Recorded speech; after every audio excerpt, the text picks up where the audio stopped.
Hey everyone, in this video, I want to highlight one growth stock that's down 92% off its high that you will regret buying on the dip. I think you will regret it.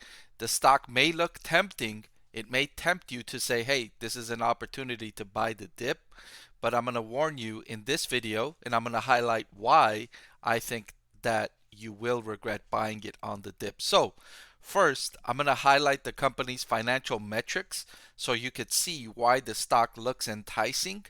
But then towards the end of the video, I'll reveal what the stock is and why I think it's not a buying opportunity, that it's a tempting situation to avoid. So let's get right into it here. So, starting with the company's revenue, quarterly revenue has grown nicely since 2019, and it's had choppy times before. So, this latest little drop off here may look like, okay, it's just another one of those choppy situations that the company's gone through. It's a seasonal business. Maybe it's just one of those seasons where the revenue comes down and then it's going to bounce back up. But this time is different. This time is truly different, and I'll talk about why that's the case a little bit later on, so you're not going to miss it. So you see this downturn here from revenue going from a little over 200 million down to 187 million. While it might seem small on the surface, it's revealed bigger troubles ahead. So stay tuned, I'll share with you why. Also, the stock is very, very positive in terms of cash flow from operations to sales, right? You look at its cash flow from operations to sales, it's absolutely boomed from before the pandemic and during the pandemic. It did benefit during the pandemic, and its cash flow from operations to sales increased above 35%. Very healthy margins, 33% in its most recent update in terms of the cash flow from operations in the trailing 12 months. And the business model is such that it was set up in a way that suggested it was going to have very good cash flow from operations. It suggested that if it got through the early growing pains, the early parts of this business's growth were the most difficult, and it was questionable whether it can get through that point. But after it got through that point and it proved that, okay, it's going to make it, its cash flows were excellent, its profit margins were growing nicely, everything looked great. Everything looked great. And in fact, this used to be one of my favorite stocks. It used to be one of my top stocks. Except when a big dramatic change happened that really knocked this stock down. I'll highlight what that is in a little bit here. Even when you look at its valuation right now, it's trading at the cheapest it's been in a long time. It's trading at a forward price to earnings ratio of 7.2. That's down significantly from the forward PE it used to trade at over 30. In fact, when it was around over 30, I liked the stock much better than right now. Right? The stock was more expensive, but its business had much better prospects than it does now. It wasn't disrupted by technology as much as it has been. So, what is this stock? And why is it a stock to avoid and not a buying opportunity?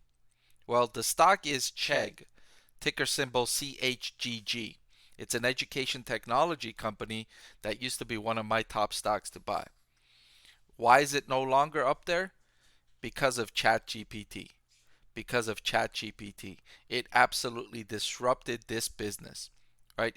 This company is an education technology company that has over 84 million pieces of proprietary content that it used to serve students studying for college education. So you go on there and you ask a question, and if you're a subscriber, there's answers to your questions and step-by-step solutions. So if you didn't know how to calculate derivatives in calculus, then Chegg's website has very nice step-by-step explanations on how to calculate derivatives in calculus. But now, can't you do that on ChatGPT for free? So why would students pay Chegg a monthly subscription fee close to $20 per month when they can get it on ChatGPT for free? So ChatGPT arguably offers similar, if not better, services than Chegg at a significantly lower price. Free is a very, very low price. So for that reason, and we saw some customers leave. We saw it in the first quarter, and management hinted that it's getting worse, and I suspect it's going to get worse as well. If you don't already know, I'm a university professor. I'm on campus a lot, and I used to see students on campus on the Chegg website all the time. Now, what I see is students on the ChatGPT platform all the time. I haven't seen anyone really in 2023 on Chegg's website on campus anymore. It's all ChatGPT now. And I suspect it's only a matter of time before more and more of Chegg's customers discover ChatGPT if they haven't already, and they move over and start using ChatGPT more often. So for all those reasons, I think this revenue downturn for Chegg in its most recent quarter is going to continue lower and lower still. And I don't know how much lower it will go, but I know it will be less than where it's at here. I suspect around maybe 100 million or below is where its revenue will get to quarterly, um, unless it can find a innovative response to how ChatGPT has disrupted its business, which I haven't seen yet from the company. So for that reason, I would stay away. And this 92% discount appears tempting, but it's not a buying opportunity. It's not a buying opportunity. All right, so that's all I've got for this video. Thank you so much for watching. I want to thank The Motley Fool for sponsoring this video. Visit fool.com/Parkev for the 10 best stocks to buy now.